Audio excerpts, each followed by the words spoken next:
और यदि वो कश्यप गोत्र बोल के संकल्प करते हैं तो भगवान उनके संकल्प को पूरा करते हैं।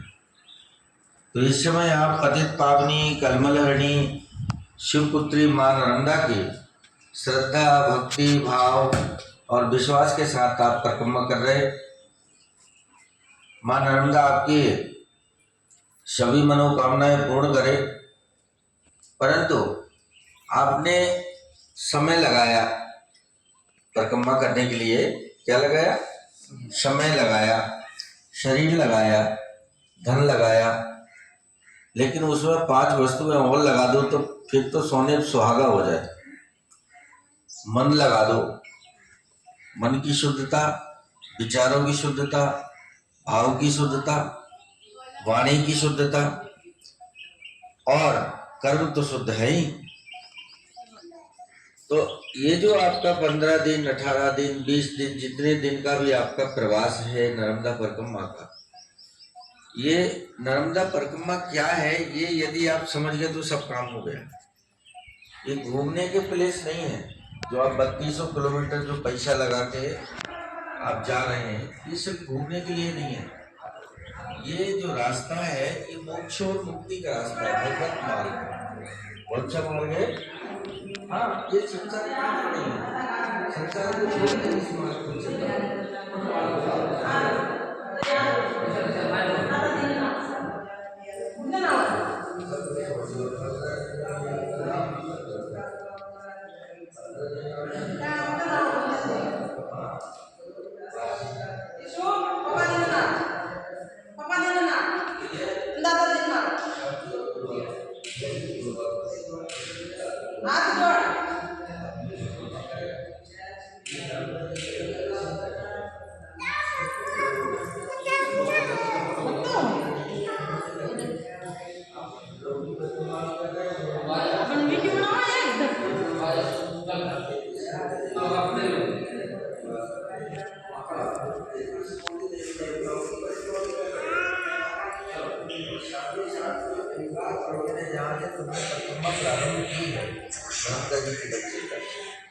उस ओंकार पर्वत को स्वयं नर्मदा जी ने प्रकट किया और उस पर्वत के ऊपर संसार के संपूर्ण तीर्थ विराजमान है। तो आप अनजाने में संपूर्ण तीर्थों की परिक्रमा भी कर रहे हैं। और जब आपकी परिक्रमा पूरी होती है तो उसी ओंकार पर्वत पर ओंकारेश्वर महादेव के ऊपर अपनी शीशी का संपूर्ण जल जब आप अर्पित करते हैं तब आपकी परिक्रमा पूर्ण मानी जाती है। तो इतना बड़ा जो आप कार्य कर रहे हैं, थोड़ा प्रसन्नता पूर्वक, थोड़े भाव पूर्वक, भक्ति पूर्वक, आनंद पूर्वक आप करें। तो ये जो 18 दिन 20 दिन है ये आपकी तपस्या है। अच्छा, बस में जो चाय मिले, नाश्ता मिले, भोजन मिले, उसी को नर्मदा जी का प्रसाद मान के ग्रहण करें। उसमें स्वाद बुद्धि भी ना देखें कि आज अच्छा बना था कल नहीं बना, इसमें ये कमी है वो कमी है। पूरी जिंदगी भर आपने अच्छा अच्छा खाया और अभी जाके फिर भी अच्छा अच्छा खाओगे है, पर ये संयम का है। 15 दिन आपका क्या है? ये संयम। इंद्रियार्थेषु वैराग्यम है। इंद्रियों को वैराग्य की ओर ले जाना, मन को वैराग्य की ओर ले जाना, भाव को वैराग्य की ओर ले जाना, बुद्धि को वैराग्य की ओर ले जाना है। और उसको ये समझाना कि ये रुक रुक रुक भाई, बहुत खाया तूने, जीभ स्वाद मांगे तो बोलना कि तूने बहुत स्वाद लिया, अभी 15 दिन शांति रख है। 15 दिन के लिए परेशान मत कर, ठीक है। तो ये जो आप परिक्रमा कर रहे हो, उस परिक्रमा में आप इस पितृलोक के कश्यप ऋषि जी के आश्रम में विराजमान है।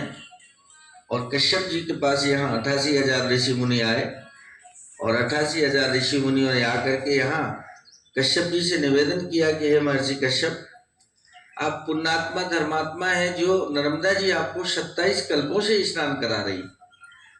हमने दर्शन कर लिए आपके कि आप 27 कल्पों से नर्मदा जी आपको दर्शन करा रही, एक बार हमको भी दर्शन करा दो 88,000 ऋषि मुनियों को। कहा ठीक है। और सभी ने यहाँ पर स्तुति की है, जैसे आप अभी बैठ के सब लोग कितनी अच्छी आरती कर रहे हैं।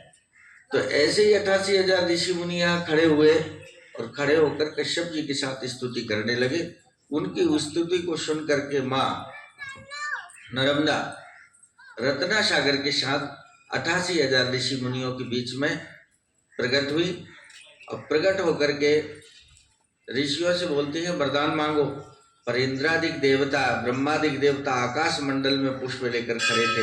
वो पुष्पों की वर्षा करने लगे और जब पुष्पों की वर्षा करके नर्मदा जी की जय जयकार कर रहे थे ब्रह्मादिक इंद्रादिक देवता, उस जय जयकार को सुन करके पितर लोग भी दौड़े हाथ में पुष्प लेकर नर्मदा जी के दर्शन करने। तो पितर लोग जब दौड़े पुण्यात्मा, तो जो नरक में पड़े हुए कुछ पितर थे वो चिल्लाए उनको पवित्र आत्मा पितरों को, भैया रुको रुको रुको, आप सब देवता बन गए पुण्य कर्म करके शुभ कर्म करके और आप अभी नर्मदा जी के दर्शन करने जा रहे, तो हमको भी नर्मदा जी से हमारी मोक्ष मुक्ति का उपाय पूछ लेना कि हमारी नरक से यातना कैसे समाप्त होगी। ठीक है। और वो पितर लोग भी दौड़ करके ऊपर आकाश मंडल में ब्रह्मा जी के साथ खड़े हो गए और 33 कोटि देवी देवताओं ने नर्मदा जी की जय जयकार करके प्रणाम किया। नर्मदा जी ने नेत्र खोले और 88,000 ऋषि मुनियों ने नर्मदा जी की सुंदर छवि के दर्शन किए और दर्शन करके बारंबार प्रणाम करने लगे। तब नर्मदा जी ने ऋषियों से कहा वरदान मांगो। तब ऋषियों ने जगत कल्याण के लिए, एक मानवों के लिए और एक पितरों के लिए 2 वरदान मांगे।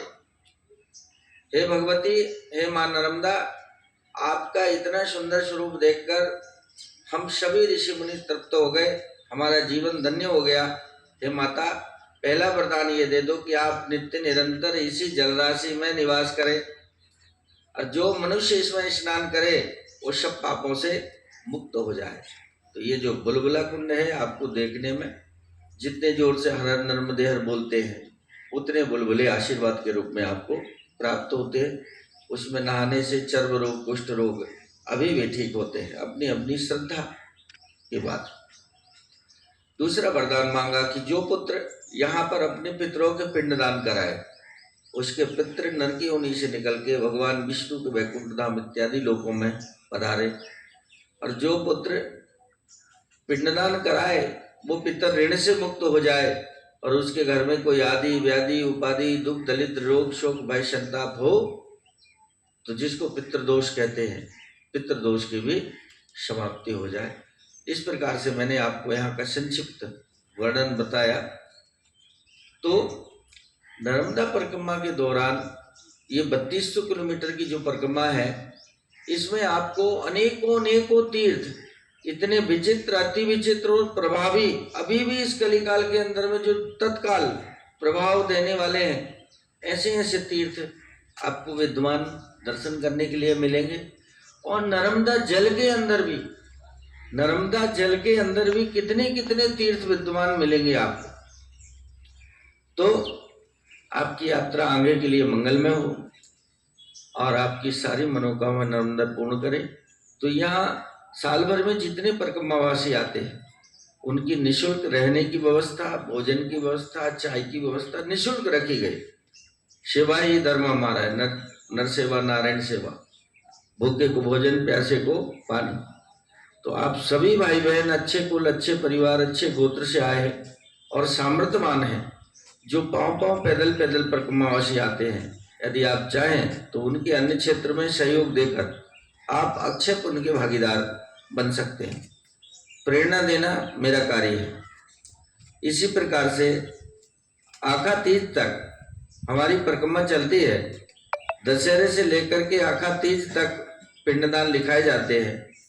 उसमें 4 चीज देना पड़ती है, आपका नाम, आपका गोत्र, आपका गांव, एक आपका मोबाइल नंबर। वही संकल्प हमारे आचार्यों के द्वारा होता है, आपको आने की आवश्यकता नहीं होती। वीडियो कॉल के द्वारा आप अपनी पूजन पिंडदान आप देख सकते हैं। उसकी राशि हमने मात्र 1100 रुपये रखी हुई है। तो जिन भाई बहनों को पिंडदान भी लिखाना है वो लिखा सकते हैं। बोलो नर्मदा मैया की, हर हर नर्मदे।